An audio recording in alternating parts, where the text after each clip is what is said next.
She is due today.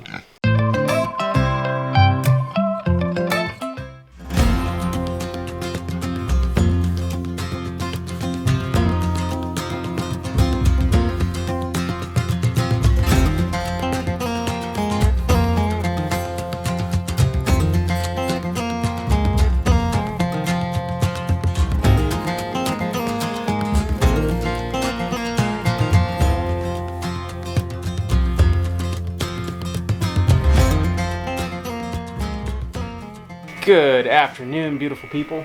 All right, so it has kind of been a busy week. It has. We are coming into full swing with harvest season. We are putting stuff away. That face. And it's just beginning. It's just beginning. It's been all about the let's preserve everything. Mm-hmm. If we can't preserve it, then we freeze it. If we can't freeze it, we dehydrate it. You name it, like something. We are figuring out ways to preserve stuff. So this week, we haven't really filmed a whole lot because we've just been busy doing other stuff, and it's like a little bit here and a little bit there, and it's like, okay, well, we're doing something cool today, so we'll pick up the camera. So, briefly, do you want to explain the sausage? Okay, so we bought a whole cow last year, and the ground that we got was not as ground as I like it. It was a really coarse grind. Yeah, the beef itself is phenomenal, but the grind was like not great, and I have like texture issues. So I was like, I can't eat this. Oh no, we have like half a cow. We're literally through everything else but the ground beef. Yeah. And it's like, what do we do with all this ground beef? So I was like, well, I'll try regrinding it and see if that is better. And it is. Like, we tried it a couple weeks ago, and it was like, yes, this is great. So I'm just, like, slowly pulling out, 20 or so pounds at a time to grind it. And today I was like, I have a bunch of bacon fat, like already smoked, cured bacon fat in the freezer. So that was like when we're slicing our bacon, our chunks of bacon, it's when it gets too small to run through the slicer. Yeah. What do you do with that? You can't throw it away. Right. So it's all the ends and stuff. And I had said I could render it, but I was like, I could also put it in beef sausage. So that's what we're doing. I ground some beef, I ground the bacon fat. We're now processing. Doing various sausage, because we're out of sausage, so. Yeah, we're at the point when your freezer starts getting kind of low on the stuff that you really like. Yeah. And so we've got a whole bunch of this and a whole bunch of that, but, we're out all the, like the ground pork. Right. It's always the first to go. It's good, it's tasty, it's easy. Yeah. So, anyways. That's what we're working on today. This right here, you let me kind of do my experimenting. Yeah. So everything we season this meat with, and we're making sausage. It's a beef sausage. Usually beef sausage isn't quite as flavored. Right. Because it tends to be a little drier, I guess. Right. It's not as sticky of a sausage.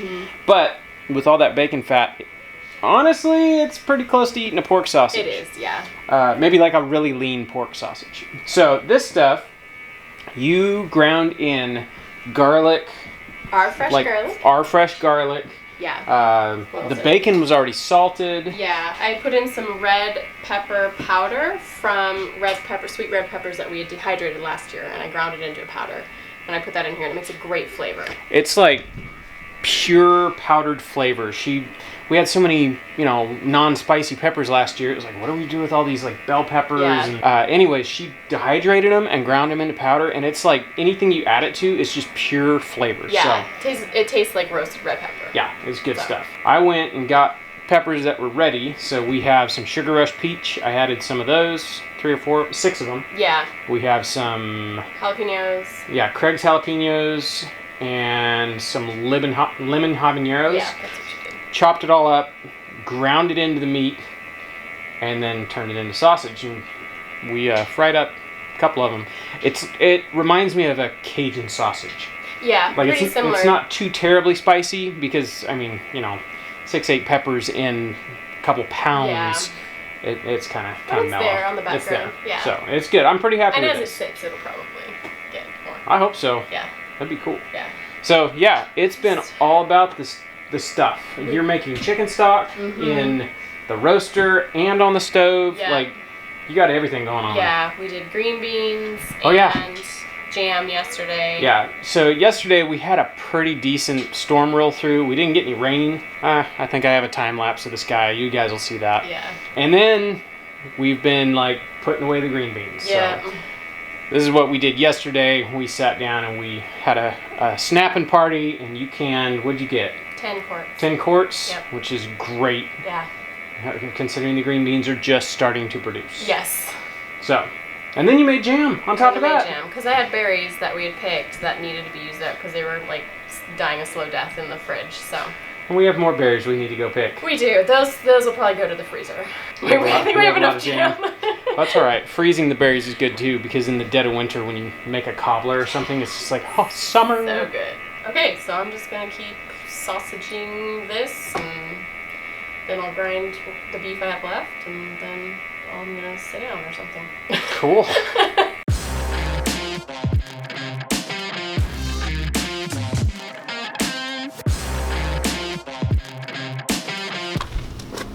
Yeah, the Sarah thermometer doesn't even know how hot it is.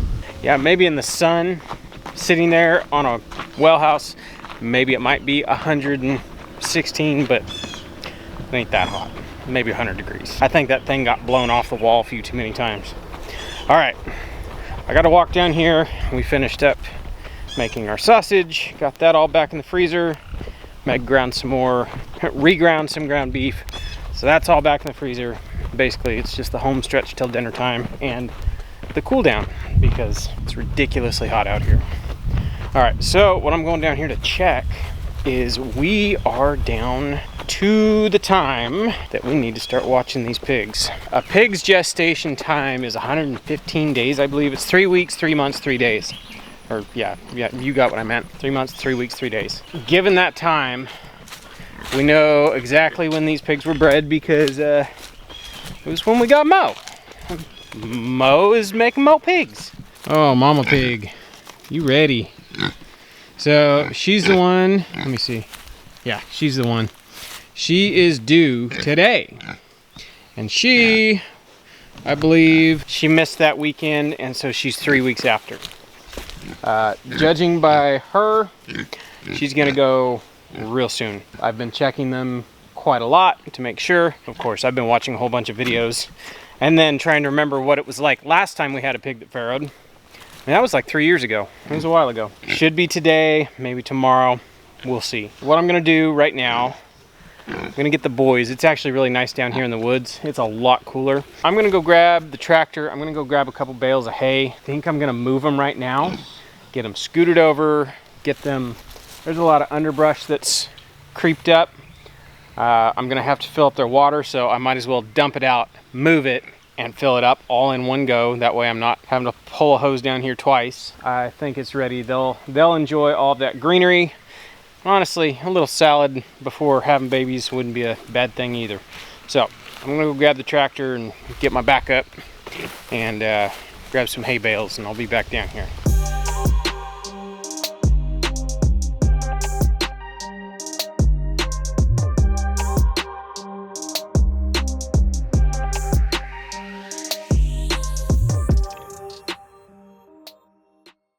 Poor thing. It's so hot. It's like way too hot of weather to be that big and pregnant.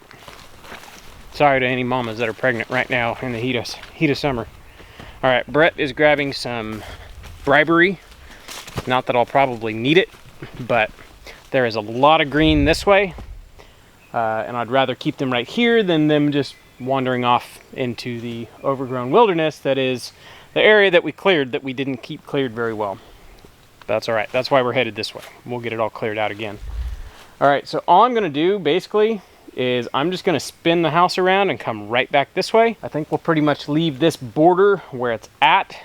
I might move it a little bit further that way just because they've kind of pushed up a berm of dirt, get the fence out of the dirt, and then all the fence all the way around we're gonna pull up. I actually have 4 fences out here right now, I think. I'm just gonna go back down to 2 nets. It's a little bit better to manage. It's not quite so much when it comes time to move. Jack, you get that pig net since you're familiar with it, and then I'll get this fence on this side. Come on, pigs. Come on, pigs. Come on. Wrong way, pig. Come on, pig. She doesn't know where she's going. Follow your nose, pig. There you go.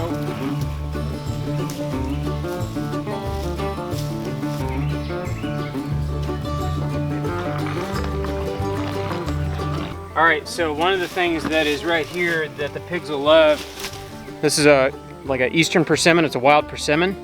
And when these are ripe, they'll be about the size of a ping pong ball. And they're bright orange, they're real pretty looking, and they're really tasty. Like all of us have eaten them.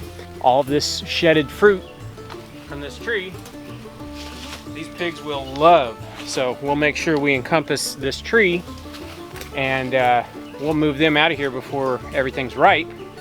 And then once everything's ripe, then we can come in and we can harvest the ripe stuff.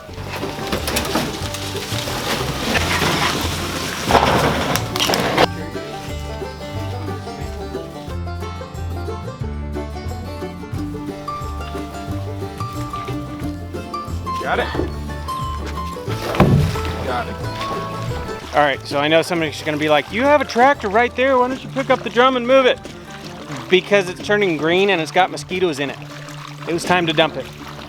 I can get away with like filling it up and letting them drink it down only for so long, but eventually it gets mosquitoes in it. So it's time to dump it out, clean it out.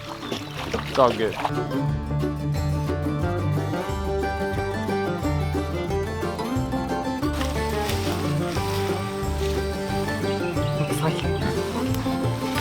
Like that hay?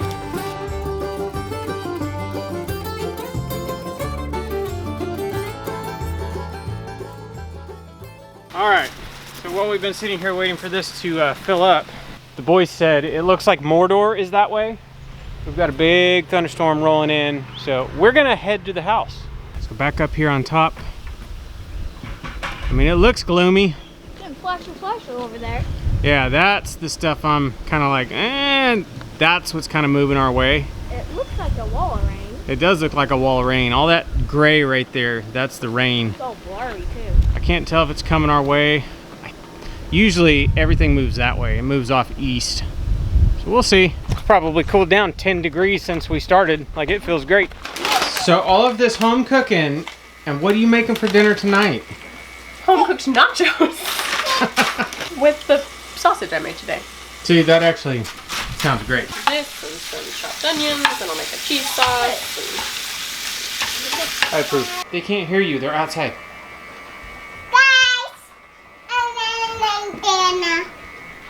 Dinner time. All right, looks like dinner's ready.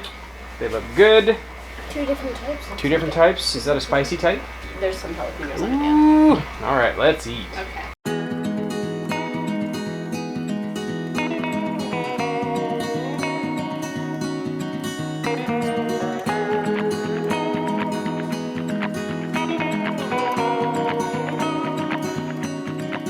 Hey, here's a rainbow. Like, it's trying to rain right now. Oh, the sprinkles. Yeah, I feel sprinkles too.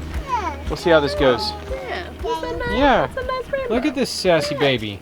She's like, yeah. Yeah, you looking at that rainbow?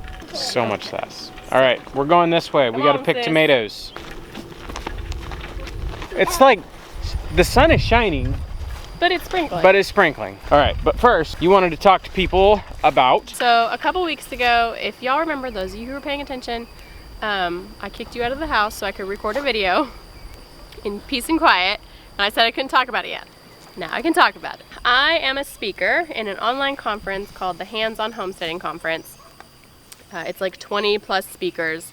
It's at the end of this month. Tickets go on sale on the 11th. But up until that point, they're doing a giveaway. You can win a grain mill, muck boots, Redmond salt, Tubes and Company, makeup. Like, there's a whole host of stuff. So I will put a link below. It's a whole bunch of speakers that covers like everything. I'm talking about eating from the homestead, like how to actually eat what you're growing and harvesting, and which is a challenge for some people. It is. I mean, up until this point, it's been a challenge for me. Like, it's been a slow process. Homeschooling on the homestead, how to build like raised beds, rabbits, goats, cows. These are other people. Like other people's things. Canning, like building a bulk pantry, that kind of thing. So there's lots of other topics. I will put a link below for the giveaway. If you enter the giveaway, you automatically get $10 off your tickets. Like a coupon. Cool. You get a coupon. That sounds cool. Ticket. So anyways, I'll put that below and you guys can check out like the giveaway, and then like emails will go out for the actual conference itself. Awesome. Yeah. Okay, Say the name of it again. Hands-on Homesteading Conference. Okay. It's an online conference. So everything's already pre-recorded, and it's over a 3-day thing. I think it's July 25th through 28th. Okay. Tickets go on sale the 11th. But up until then, there's an awesome, amazing giveaway. So Awesome. I'll just put a link for that below. All right. Okay. Cool. Let's pick Whoa. tomatoes. Holy Yeah. moly.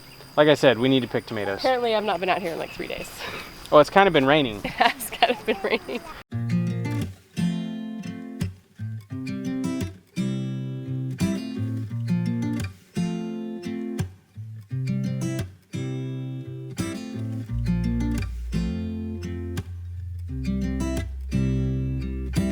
Good haul. Yeah, that's a good haul. There's a green one in there. Yeah, that's a zebra. Green zebra. That's a green cool. zebra. That's cool looking. That's an interesting looking Isn't that tomato. awesome? Oh, it's squishy, It's ready. so it's yeah. ready. Yeah. What a weird looking tomato. Isn't that funny? Now I tell you what the real MVP is, or I guess would be the MVT, most valuable tomato. These are sun gold tomatoes. If you've never had these, they taste kind of like a grape. Like They're very sweet. they're very sweet. Yeah. Like they're I- tomatoty still, but Like I'm not gonna eat one right now. I just ate dinner. I'm very full, but I like them. they're really pretty good as far as tomatoes go. All right, we are going to end this here. All I have left to say, I'm out of words for today. You're I've done. used up my quota of words. It's time to go to bed. Okay. That's All right, we will catch you guys on the next one. it. Bye.